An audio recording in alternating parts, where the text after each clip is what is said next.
जय हिंद साथियों, welcome to self study classes with Sumit Jain YouTube channel में आप सभी का स्वागत है। दोस्तों, पर्यावरण की हमारी रोज निरंतर टेस्ट सीरीज चल रही है। शाम को 6:30 बजे आपको पर्यावरण की जो है वीडियो उपलब्ध करवाता हूं।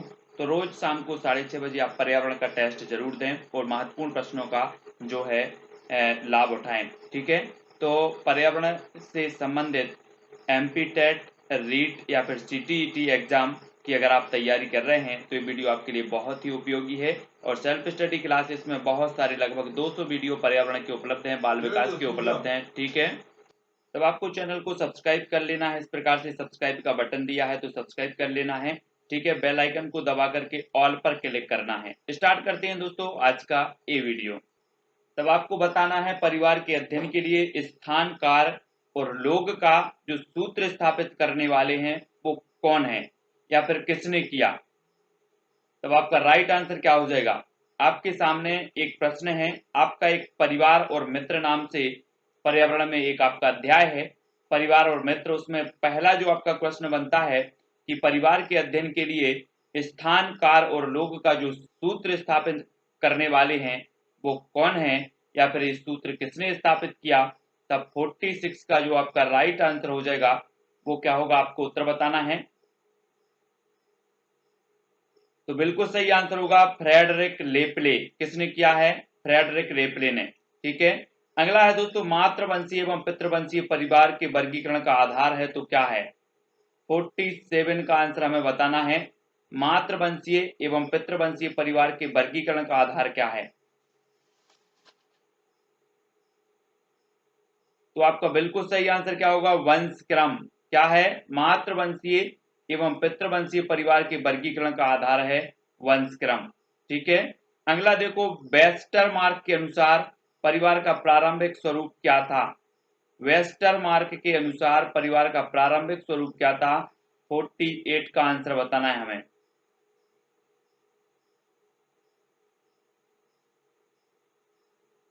तब आपका बिल्कुल सही आंसर होगा पितृसत्तात्मक। वेस्टरमार्क के अनुसार परिवार का जो प्रारंभिक स्वरूप था वो पितृसत्तात्मक था। ठीक है, the death of the family के लेखक कौन है। 49 का आंसर बताना है आपको। अगर आपसे बन रहा है तो कमेंट में जरूर आपको लिखना है the death of the family के लेखक कौन है। आपका उत्तर हो जाएगा दोस्तों डेविड कूपर। डेविड कूपर की पुस्तक है the death of the family. अगला क्वेश्चन है दोस्तों, नातेदारी को वर्गात्मक एवं वर्णात्मक रूप में किसने वर्गीकृत किया। नातेदारी को वर्गात्मक तथा वर्णनात्मक रूप में किसने वर्गीकृत किया है। प्रश्न क्रमांक 50। तब आपका बिल्कुल सही आंसर होगा LH मॉर्गन ने। किसने किया है? LH मॉर्गन ने नातेदारी को वर्गात्मक और वर्णात्मक के रूप में वर्गीकृत किया है। प्रश्न क्रमांक 50 का उत्तर। अगला है, अहमद किसने प्रस्तुत किया कि सारे असंतोष का स्रोत परिवार है। तो किसने प्रस्तुत किया है ये मत। अहमद किसने प्रस्तुत किया कि सारे असंतोष का जो स्रोत है वो परिवार है। तो किया है मार्क्स ने। किसने किया है? मार्क्स। ठीक है, अगला है, दलदली भूमि के पौधे कहलाते हैं। क्या कहलाते हैं? 52 का आंसर हमें बताना है। दलदली भूमि के पौधे क्या कहलाते हैं। तब आपका बिल्कुल सही आंसर होगा राइजोफोरा। क्या कहलाते? राइजोफोरा। दलदली भूमि के जो पौधे हैं वो कहलाते राइजोफोरा। नेक्स्ट है, शुष्क जलवायु क्षेत्रों में उगने वाले पौधे क्या कहलाते हैं। शुष्क जलवायु क्षेत्रों में उगने वाले जो पौधे हैं, 53 का आंसर यहां पर हमें बताना है, क्या कहलाते हैं। तब आपका बिल्कुल राइट आंसर क्या होगा, आंसर हो जाएगा दोस्तों मरुभूमि के पौधे। शुष्क जलवायु क्षेत्रों में उगने वाले जो पौधे हैं वो कहलाते हैं मरुभूमि के पौधे। ठीक है, नेक्स्ट है, कोयला किस प्रकार के ईंधन का उदाहरण है। 54 का आंसर हमें बताना है, जो कोयला है वो किस प्रकार के ईंधन का उदाहरण माना जाता है। तब आपका बिल्कुल सही आंसर होगा जीवाश्म ईंधन। जीवाश्म ईंधन का उदाहरण है कोयला। ठीक है, नेक्स्ट है, आयोडीन की कमी से कौन सा रोग होता है। 55 का आंसर हमें बताना, आयोडीन की कमी से होने वाला जो रोग है वो कौन सा है। तो सभी लोगों को पता है कि आयोडीन की कमी से घेंगा या फिर गायटर नामक रोग होता है? 55 का आंसर। नेक्स्ट है, चावल को पॉलिश करने में कौन सा विटामिन नष्ट होता है? चावल में पॉलिश करने पर कौन सा विटामिन नष्ट हो जाता है? प्रश्न क्रमांक 56 का आंसर बताना है। तब आपका बिल्कुल सही आंसर होगा विटामिन B1 या फिर थायमिन। ठीक है, विटामिन B1 का रासायनिक नाम क्या है? थायमिन है। ये चावल में पॉलिश करने पर विटामिन जो B1 है वो नष्ट हो जाता है। अगला है, दूध में पाई जाने वाली शर्करा को क्या कहा जाता है? दूध में पाई जाने वाली शर्करा को क्या कहा जाता है? प्रश्न क्रमांक 57 का आंसर बताना है। तब आपका बिल्कुल सही आंसर होगा दोस्तों लैक्टोज। क्या कहा जाता है? लैक्टोज। दूध में पाई जाने वाली शर्करा को कहा जाता है लैक्टोज। अगला क्वेश्चन है दोस्तों, प्लेग से प्रभावित होने वाला अंग कौन सा है? प्लेग से प्रभावित होने वाला अंग बताना है हमें। 58 का आंसर। तब आपका राइट आंसर होगा फेफड़ा। ठीक है, प्लेग से प्रभावित होने वाला जो अंग है वो क्या कहलाता है? फेफड़ा कहलाता है। अगला देखो, सती प्रथा के विरुद्ध सर्वप्रथम प्रयास किया तो किसने किया? 59 का आंसर बताना है। सती प्रथा के विरुद्ध सर्वप्रथम किसने प्रयास किया? तब आपने बिल्कुल सही आंसर बताया है, सर्वप्रथम प्रयास किया राजा राम मोहन राय ने। अगला क्वेश्चन है, मनुष्य एक सामाजिक प्राणी है, यह कथन किसका है? प्रश्न क्रमांक 60 का आंसर बताना है आपको। मनुष्य एक सामाजिक प्राणी है, ये जो कथन है वो किसका है? तब आपका 60 का बिल्कुल सही आंसर होगा अरस्तु। किसका है? अरस्तु का। बांस के खंभों पर बने घर पाए जाते हैं तो कहां पाए जाते हैं? 61 का आंसर बताना। बांस के खंभों पर बने घर कहां पाए जाते हैं? राइट आंसर हो जाएगा दोस्तों असम। कहां पाए जाते हैं? असम में। बांस के खंभों पर बने घर पाए जाते हैं असम में। नेक्स्ट है आपका प्रश्न, विश्व की सबसे बड़ी खारे पानी की झील कौन सी है? विश्व की सबसे बड़ी खारे पानी की झील हमें बताना है। प्रश्न क्रमांक 62। और राइट आंसर आपका हो जाएगा कैस्पियन सागर झील। कौन सी सागर झील है? कैस्पियन सागर। विश्व की सबसे बड़ी खारे पानी की झील है कैस्पियन सागर झील। नेक्स्ट है दोस्तों, भारत में खारे पानी की सबसे बड़ी झील कौन सी है? भारत में बताना है। विश्व में हमने पढ़ा कि विश्व में सबसे बड़ी खारे पानी की झील है कैस्पियन सागर झील, लेकिन अगर भारत में बात करें कि खारे पानी की सबसे बड़ी झील कौन सी है, तब आपका 63 का आंसर हो जाता है सांभर झील। सांभर झील जो कि कहां पर है? राजस्थान में। ठीक है, अगला है, भारत में एकमात्र तैरता हुआ राष्ट्रीय उद्यान कौन सा है? एकमात्र तैरता हुआ राष्ट्रीय उद्यान बताना। 64 का आंसर।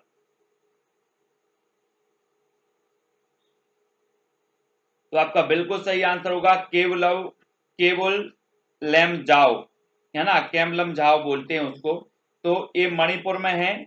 और जो लोकटक झील है, लोकटक झील आपने सुना होगा, इस झील में स्थित है केमलम झाओ, एकमात्र तैरता हुआ राष्ट्रीय उद्यान है। अगला है, भूकंप उत्पन्न होने का मुख्य कारण क्या है? 65 का आंसर बताना। आपने भूकंप का नाम सुना होगा। भूकंप उत्पन्न होने का जो प्रमुख कारण माना जाता है वो क्या माना जाता है? तब आपका बिल्कुल सही आंसर होगा प्लेट विवर्तनिकी। प्लेट विवर्तनिकी प्रमुख कारण माना जाता है। ठीक है, नेक्स्ट है दोस्तों आपका क्वेश्चन, वर्षा की बूंदें गोल होने का कारण क्या है? प्रश्न क्रमांक 66। वर्षा की बूंदों का गोल होने का कारण क्या है? तो आपका राइट आंसर होगा क्या?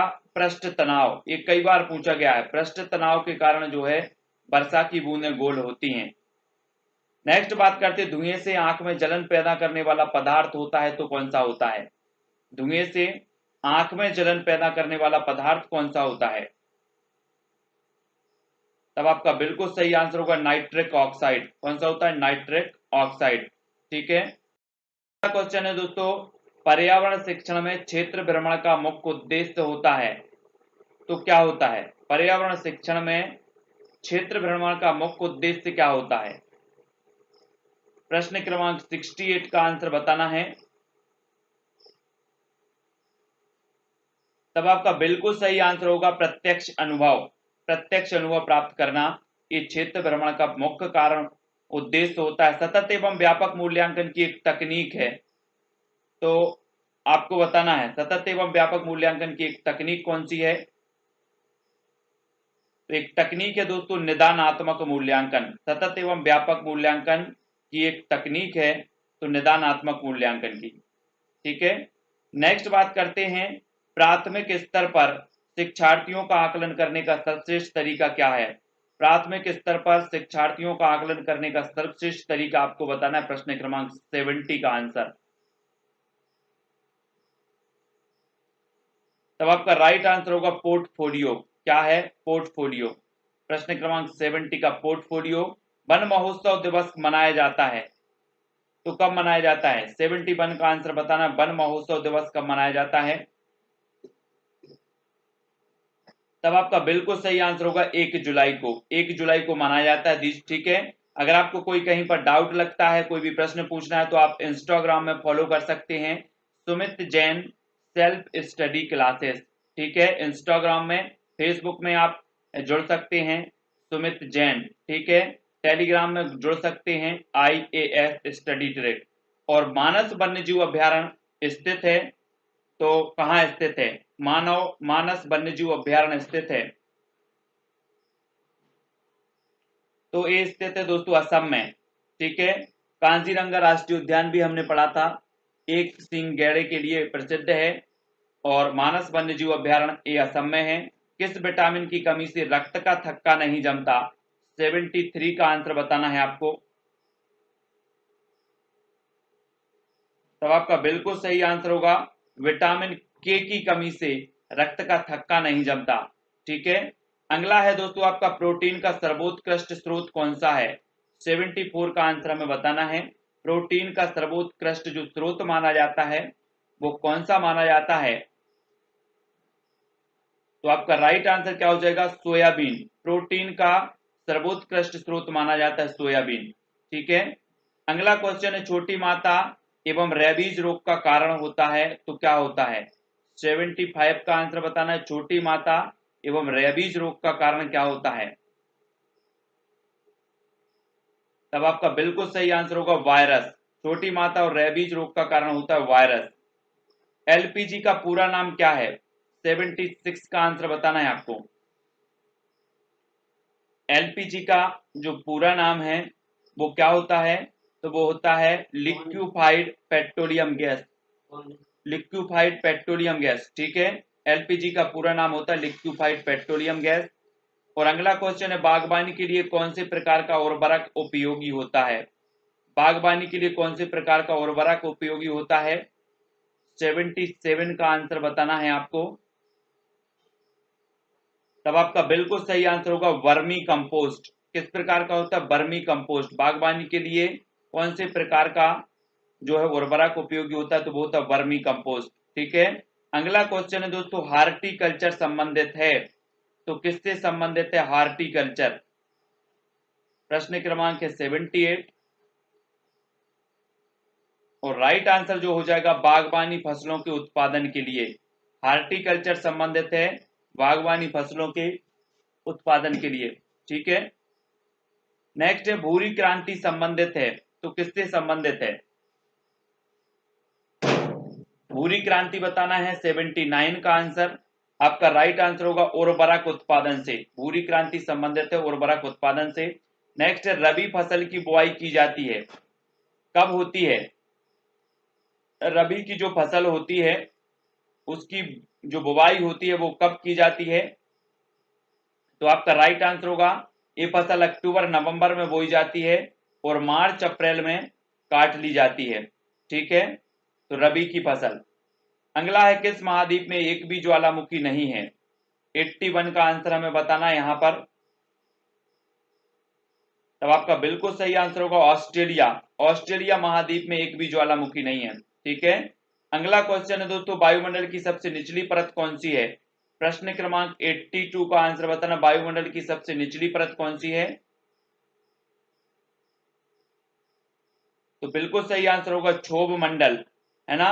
क्षोभ मंडल वायुमंडल की सबसे निचली परत मानी जाती है। मौसम संबंधी जो घटनाएं होती हैं वो काय में होती हैं? क्षोभ मंडल में ही होती हैं। नेक्स्ट बात कर लेते हैं मक्का किस प्रकार की फसल है? मक्का बताना है आपको। 83 का आंसर। ये किस प्रकार की फसल मानी जाती है, रबी की या फिर खरीफ की?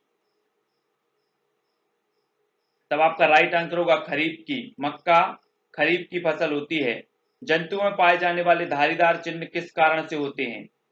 जंतुओं में पाए जाने वाले जो धारीदार चिन्ह होते हैं वो किस कारण से होते हैं? प्रश्न क्रमांक 84 का आंसर बताना है। मैंने कई बार बताया है और उत्तर होगा जलवायु के कारण। ठीक है, अगला देख लेते, विटामिन शब्द किसने दिया? विटामिन शब्द आपको बताना, विटामिन की खोज की थी हॉपकिंस ने, लेकिन अगर विटामिन शब्द जो दिया है वो किसने दिया है, तो वो शब्द दिया है दोस्तों फंक ने। किसने दिया? फंक ने। नेक्स्ट बात करेंगे, विटामिन ए का रासायनिक नाम क्या है? प्रश्न क्रमांक 86। विटामिन ए का रासायनिक नाम बताना है आपको। तब आपका बिल्कुल सही आंसर होगा रेटिनॉल। ठीक है, विटामिन ए का रासायनिक नाम होता है रेटिनॉल। सबसे ऊंचे पेड़ पर घोंसला कौन बनाता है? सबसे ऊंचे पेड़ पर पूछा गया यहां पर, 87 का आंसर। तब आपका बिल्कुल सही आंसर होगा चील। चील जो होता है वो सबसे ऊंचे पेड़ पर घोंसला बनाता है। ठीक है, अगला है, भारत के किस क्षेत्र में अधिकतम भूस्खलन की घटनाएं होती हैं?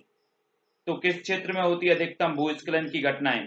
प्रश्न क्रमांक 88 का उत्तर हमें बताना है और राइट आंसर होगा दोस्तों हिमालय क्षेत्र में। ठीक है, भारत के किस क्षेत्र में अधिकतम भूस्खलन की घटनाएं होती है? तो हिमालय क्षेत्र में। दूधराज किस प्रदेश का राजकीय पक्षी है? तब आपका बिल्कुल सही आंसर होगा मध्य प्रदेश का। ठीक है, अगला क्वेश्चन है, पर्यावरण अनुसंधान संस्थान स्थित है? प्रश्न क्रमांक 90 का आंसर बताना है और राइट आंसर होगा नागपुर में। पर्यावरण अनुसंधान संस्थान स्थित है तो नागपुर में। ठीक है, नेक्स्ट है, गोल क्रांति संबंधित है तो किससे संबंधित है गोल क्रांति? प्रश्न क्रमांक 91। तब आपका बिल्कुल सही आंसर होगा आलू उत्पादन से। गोल क्रांति संबंधित है आलू उत्पादन से। श्वेत क्रांति के जनक कौन थे? प्रश्न क्रमांक 92। कौन माने जाते हैं श्वेत क्रांति के जनक?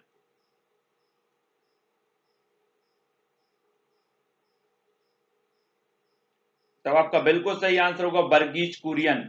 श्वेत क्रांति के जनक थे वर्गीज कुरियन। ठीक है, दुग्ध उत्पादन से संबंधित है और श्वेत क्रांति। अगला क्वेश्चन है, वायुमंडल में कितनी परतें पाई जाती हैं? तब आपका बिल्कुल सही आंसर होगा 5। ठीक है, 5 परतें पाई जाती है वायुमंडल में।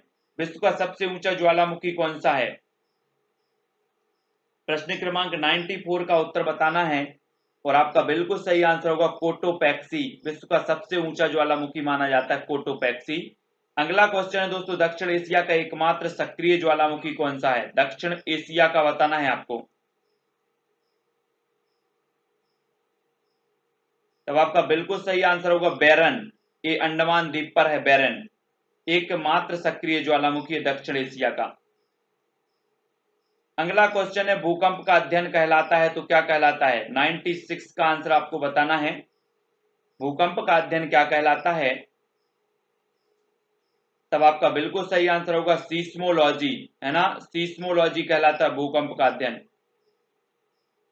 माउंट एवरेस्ट पर्वतमाला जिसे नेपाल में जाना जाता है, किस नाम से जाना जाता है? माउंट एवरेस्ट, जो कि संसार का सबसे ऊंचा पर्वत है, पर्वत शिखर है। और इसे नेपाल में किस नाम से जाना जाता है? तो इसे जाना जाता है सागर माथा। अमृत क्रांति संबंधित है तो किससे संबंधित है? प्रश्न क्रमांक 98। अमृत क्रांति किससे संबंधित है? तब आपका बिल्कुल सही आंसर होगा नदी जोड़ो परियोजना से। ठीक है, नदी जोड़ो परियोजना से संबंधित है अमृत क्रांति। अगला क्वेश्चन है दोस्तों, आपको वाहनों में प्रयुक्त होने वाली प्राकृतिक गैस जो न्यूनतम पर्यावरण प्रदूषण उत्पन्न करता है वो करती है, कौन सी गैस है? वाहनों में प्रयुक्त होने वाली प्राकृतिक गैस जो न्यूनतम पर्यावरण प्रदूषण करती है वो गैस कौन सी है? प्रश्न क्रमांक 99 और 99 का उत्तर होगा सीएनजी गैस। कौन सी गैस है? CNG gas. ठीक है, अगला क्वेश्चन है, भारतीय जीवाश्म वनस्पति विज्ञान के जनक कौन है? प्रश्न क्रमांक 100 का आंसर आपको बताना है। भारतीय जीवाश्म वनस्पति विज्ञान के जनक कौन है? तब आपका बिल्कुल सही आंसर होगा बीरबल साहनी। कौन है? बीरबल साहनी है। ठीक है, तो यहाँ पर दोस्तों हमने बहुत सारे प्रश्नों पर चर्चा की। वीडियो आपको कैसा लगा फटाक से बताना है। एमपी टेट ग्रेड 3 वाले, रीट वाले, सीटीटी वाले सेल्फ स्टडी क्लासेस पर जुड़े रहें। वीडियो को लाइक करें और प्लेलिस्ट में जाकर के अवश्य देखना है। इस self study classes YouTube channel का नाम है, इस पर क्लिक करेंगे आप, सेल्फ स्टडी क्लासेस वीडियो के नीचे आपको दिख रहा होगा, तो आपका चैनल खुलेगा और चैनल खुलेगा, ऊपर प्लेलिस्ट का ऑप्शन आएगा, उसमें क्लिक करें, पूरी की पूरी प्लेलिस्ट आपको मिल जाएगी।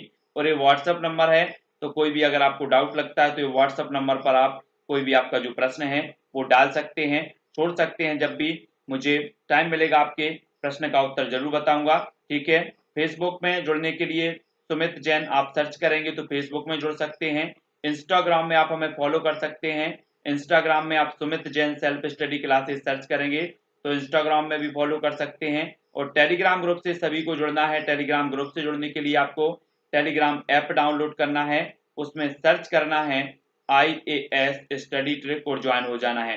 ठीक है, तो इसी तरह से शाम को 6:30 बजे आपकी पर्यावरण की कक्षा होती है, उसमें जरूर देखें। रात्रि 9 बजे हिंदी साहित्य की कक्षा होती है और शाम को 7:30 बजे होती है आपकी बाल विकास की कक्षा। तो जरूर जुड़ें, वीडियो को देखें, वीडियो को लाइक करें और शेयर करें। आज के वीडियो के लिए दोस्तों बस इतना ही। जय हिंद।